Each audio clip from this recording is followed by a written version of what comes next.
Guys, ഇന്നലെയാണ് അണ്ടർ-23 Indian ടീമിന്റെ ഒരു പ്രഖ്യാപനം നടത്തിയത്. നമ്മൾ അതുമായി ബന്ധപ്പെട്ട് വീഡിയോ ചെയ്തത്. എന്നാൽ ഇന്നിപ്പോ നമ്മുടെ വേൾഡ് കപ്പ് ക്വാളിഫയേഴ്സിന് വേണ്ടിയിട്ടുള്ള സീനിയർ ടീമിന്റെ ഒരു പ്രഖ്യാപനവും നടത്തിയിരിക്കുകയാണ് എന്നുള്ളതാണ്. ഈ ഒരു ടീമിലേക്ക് വരുന്നതിന് മുമ്പ് ഞാൻ കഴിഞ്ഞൊരു വീഡിയോയിൽ ചെയ്ത സമയത്ത് ഇപ്പം സമീമൂമു അങ്ങനെ മറ്റു ചില താരങ്ങളുടെ പേരുകൾ പറഞ്ഞിട്ട് അവരുടെ ഏത് ബേസിസിലാണ് എടുത്തതെന്നുള്ളൊരു കാര്യങ്ങളുണ്ടായിരുന്നു. അപ്പം അതിലൊരുപാട് പേര് കമന്റ് ചെയ്തിട്ടുണ്ടായിരുന്നു. സന്തോഷ് ട്രോഫിയുടെ പെർഫോമൻസിന്റെയാണ്. ബേസിക്കലി ഈ സീസണിലെ സന്തോഷ് ട്രോഫി എനിക്ക് ഒട്ടും തന്നെ ഫോളോ ചെയ്യാൻ സാധിച്ചിട്ടില്ല. സോ എന്റെ ഭാഗത്ത് നിന്നുള്ളൊരു മിസ്റ്റേക്ക് ആണ്. സോ ആ ഒരു പ്ലേയേഴ്സിനെ നോട്ടീസ് ചെയ്യാത്തത് എന്നുള്ളത്. ഒരു പ്ലെയർ, ഗോവന്റെ ഒരു പ്ലെയർ ഉണ്ടായിരുന്നു, ഐ തിങ്ക് ഫഹീസ് അങ്ങനെ എന്താ പറയുന്ന പ്ലെയർ. ആ ഒരു പ്ലെയറാണ് ഞാൻ ഒരു നോട്ടബിൾ ആയിട്ട് വീഡിയോസ് എന്ന നിലയ്ക്ക് കണ്ടത്. പിന്നീട് സെർച്ച് ചെയ്ത് പോയി കുറച്ച് വീഡിയോസ് ഒക്കെ കണ്ടുള്ളത്. ബാക്കി ആരെയും അത്ര കാര്യമായിട്ട് ഞാൻ ഈ ഒരു സന്തോഷ് ട്രോഫി ഫോളോ ചെയ്യാത്തതുകൊണ്ട് ഒരു പ്രശ്നം ഉണ്ടായിരുന്നു. സോ സോറി ഇവിടുത്തെ. ഓക്കെ, ഏതായാലും നമ്മുടെ സീനിയർ ടീമിന്റെ ഒരു കാര്യത്തിലേക്ക് വരുന്ന സമയത്ത് ഈ ഒരു ടീമിന്റെ പ്രഖ്യാപനം വരുന്നു.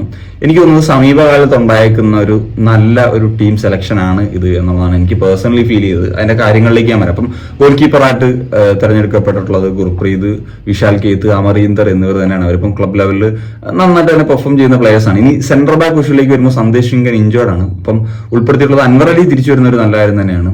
അത് കൂടാതെ രാഹുൽ ബേക്ക് ആൻഡ് മെഹ്താബ് സിംഗ് എന്നിവരെയാണ് ഇതിൽ ഉൾപ്പെടുത്താത്തത്. നുങ്കയാണ് ഈസ്റ്റ് ബംഗാളിന്റെ സെന്റർ ബാക്കായിട്ടുള്ള താരമാണ്. അദ്ദേഹം ഈ ഒരു ഏഷ്യൻ കപ്പിന് ശേഷം കുറച്ച് പെർഫോമൻസ് ഒന്ന് ഡൗൺ ആയിട്ടുണ്ട് എന്നുള്ളതാണ് എനിക്ക് പേഴ്സണലി ഫീൽ ചെയ്തിട്ടുള്ളത്.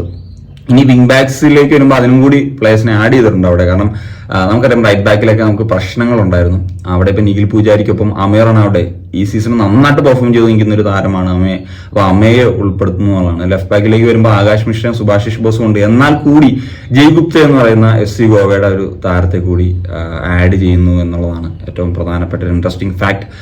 ഇനി നമുക്ക് ഡിഫൻസീവ് മിഡ്ഫീൽഡ് പൊസിഷനിലേക്ക് വരാം. അവിടെയും വളരെ ഇൻട്രസ്റ്റിംഗ് ആയിട്ടാണ് എനിക്ക് തോന്നിയത്. കാരണം നന്നായിട്ട് പെർഫോം ചെയ്യുന്ന ദീപക് താങ്കരി അതുപോലെ അപ്പുയ എന്നിവർ ഉൾപ്പെടുത്തിയിട്ടുണ്ട്. ജീക്സൺ തിരിച്ചെത്തുന്നു. ജീക്സൺ ഒരു പരിക്കിന് ശേഷമൊക്കെ KBC അങ്ങനെ ഒരു മുകളിലേക്ക് വന്നിട്ടില്ല. സോ നമുക്ക് നോക്കാം എങ്ങനെയാകും അദ്ദേഹം നാഷണൽ ടീമിൽ ചെയ്യാൻ പോകുന്നത്. എനിക്ക് എപ്പോഴും ജിക്സിന്റെ കാര്യത്തിൽ പേഴ്സണലി നിന്നുള്ളത് KBCയേക്കാൾ അദ്ദേഹം നാഷണൽ ടീമിൽ വരുമ്പോൾ ഒരു പെർഫോമൻസ് കൊടുക്കും എന്നുള്ളതാണ്.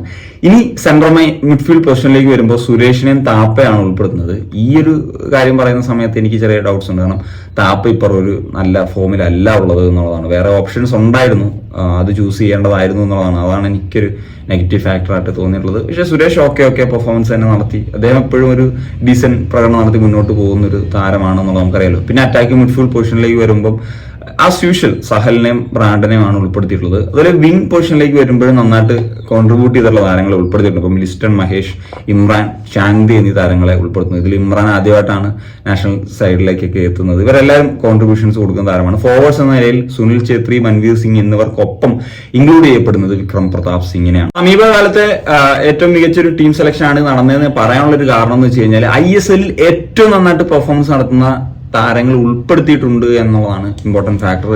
അതിന്റെ ഉദാഹരണങ്ങളാണ് ഇപ്പൊ അമയാണെങ്കിലും ജയ്ഗുപ്ത ആണെങ്കിലും ഇമ്രാൻ ആണെങ്കിലും വിക്രം പ്രതാപ് സിംഗ് ഒക്കെ ആണെങ്കിലും നമുക്ക് വിക്രമിനൊക്കെ ആഡ് ചെയ്ത ഒരു ക്രൂഷ്യലാണ്. കാരണം ഇപ്പം ഗോളുകൾ അടിച്ചുകൊണ്ട് നിൽക്കുന്ന പ്ലെയർ ആണ്. ടോപ്പ് സ്കോർ എന്ന നിലയിൽ നിൽക്കുകയാണ്. ഇന്ത്യൻ അതുപോലെ തന്നെ അസിസ്റ്റും കോൺട്രിബ്യൂട്ട് ചെയ്യുന്നു. വിങ്ങിലും സെൻട്രൽ ഫോർവേഡിലും ഒക്കെ അദ്ദേഹത്തിന് കളിക്കാനുള്ളൊരു കേപ്പബിലിറ്റി ഉണ്ട് എന്നുള്ളതാണ്. അതുപോലെ തന്നെ ഫോം അല്ലാത്ത വരെ താരങ്ങളെ നിരന്തരം ഉൾപ്പെടുത്തുന്ന ഒരു പരിപാടി ഉണ്ടായിരുന്നു. അത് ഇത്തവണ നടക്കുന്നില്ല ഈ ഫസ്റ്റ് മാച്ച്. അതായത് പ്രീതം കോട്ടാൽ, ഉദാന്ത സിംഗ്, രാഹുൽ KP, അതുപോലെ ഇഷാൻ പണ്ഡിത് ഇങ്ങനെയുള്ള താരങ്ങളെയൊക്കെ ഒഴിവാക്കിയിട്ടുള്ളൊരു ടീമിനെയാണ് പ്രഖ്യാപിക്കുന്നത് എന്നുള്ളത്. ഇതിലെനിക്ക് വളരെ പോസിറ്റീവായിട്ട് തോന്നിയിട്ടുള്ളത് നമ്മുടെ വിങ്ങേഴ്സ്, ഒരുപാട് നല്ല ടാലന്റഡ് ആയിട്ടുള്ള വിങ്ങേഴ്സ് ഈ ഒരു ടീമിലുണ്ട് എന്നുള്ളതാണ്. അതുപോലെ ഒരു പോസിറ്റീവായിട്ട് തോന്നിയത് വിങ് ബാക്ക് കഴിഞ്ഞേക്കാൾ ഒരു ടീം സെലക്ഷനേക്കാൾ കുറച്ചും കൂടി ഒരു ശക്തിയുള്ള വിങ് ബാക്ക് പ്ലേയേഴ്സ് ആണ്. അല്ലെങ്കിൽ ആ പൊസിഷൻ നോക്കുമ്പോഴത്തേക്കും ഇൻ പേപ്പർ അടിപൊളിയാണെന്നൊക്കെ നമുക്ക് തോന്നും. അതൊരു നെഗറ്റീവ് ഫാക്ടറായിട്ട് വേണമെങ്കിൽ പറയാനുള്ളത്, അല്ലെങ്കിൽ ഒരു കൺസേൺ എന്ന് പറയാം. കൺസേൺ എന്ന നിലയിൽ പറയാനുള്ളത് സെൻട്രൽ ബാക്ക് പൊസിഷൻസ് കുറച്ച് ഒരു ബുദ്ധിമുട്ട് ഉണ്ടെന്ന് തോന്നുന്നു. ജിങ്കനും കൂടെ ഉണ്ടായിരുന്ന സെറ്റായിരുന്നു. അതുപോലെ സെൻട്രൽ മിഡ്ഫീൽഡ്, പ്രോപ്പർ സെൻട്രൽ മിഡ്ഫീൽഡായിട്ട് കളിക്കുന്ന പ്ലേയേഴ്സിന്റെ കാര്യത്തിൽ ഇപ്പം സുരേഷ് എപ്പോഴും പെർഫോമൻസ് നടന്നു. പക്ഷെ താപ്പയുടെ കാര്യം ഒന്ന് ഡൗൺ ആയിട്ട് നിൽക്കുന്നത് ഒരു പ്രോബ്ലം ആയിട്ട് തോന്നുന്നുണ്ട്. So that's it guys. അപ്പം നമുക്കിനി ഇന്റർനാഷണൽ ബ്രേക്ക് തുടങ്ങുകയാണ്. അപ്പോൾ ഇനി നമുക്ക് നാഷണൽ ടീമിന്റെ മത്സരങ്ങൾ അഫ്ഗാനിസ്ഥാനെതിരെയാണ് നടക്കാൻ പോകുന്നത്. ആദ്യ ഏവേ മത്സരമാണ്, സൗദിയിലാണ് നടക്കുന്നത്. പിന്നീട് നമ്മുടെ കേരളത്തിലും വെച്ചിട്ടാണ് മത്സരങ്ങളൊക്കെ നടക്കാൻ പോകുന്നത്. അപ്പോൾ അതുമായിട്ടൊക്കെ ബന്ധപ്പെട്ടിട്ട് ഇനിയും കൂടുതൽ കാര്യങ്ങളൊക്കെ സംസാരിക്കരുത്. ജസ്റ്റ് ടീം സെലക്ഷൻ എന്ന നിലയിൽ സംസാരിച്ചാണ്. പിന്നെ സ്റ്റിൽ നമ്മുടെ ബാക്ക്ഗ്രൗണ്ടിന്റെ ചില പ്രശ്നങ്ങളൊക്കെ ഉണ്ട്. അതൊക്കെ നിങ്ങൾ നാളെയും കൂടെയൊക്കെ ഒന്ന് ക്ഷമിക്കുക. നമ്മൾ വീട്ടിലില്ലാത്തതുകൊണ്ടുള്ളൊരു കാര്യമാണ് ഇപ്പം ഒരു തട്ടിക്കൂട്ട് രീതിയിൽ നമ്മൾ ചെയ്യുന്നത്. നിങ്ങൾക്ക് വീഡിയോ ക്വാളിറ്റിയും സൗണ്ട് ക്വാളിറ്റിയിലൊക്കെ ചെറിയ ഇഷ്യൂസ് ഉണ്ടെന്ന് അറിയാം. So that's it guys. അപ്പോൾ നിങ്ങൾ എപ്പോഴും സ്വാഭാവിക സനിയ.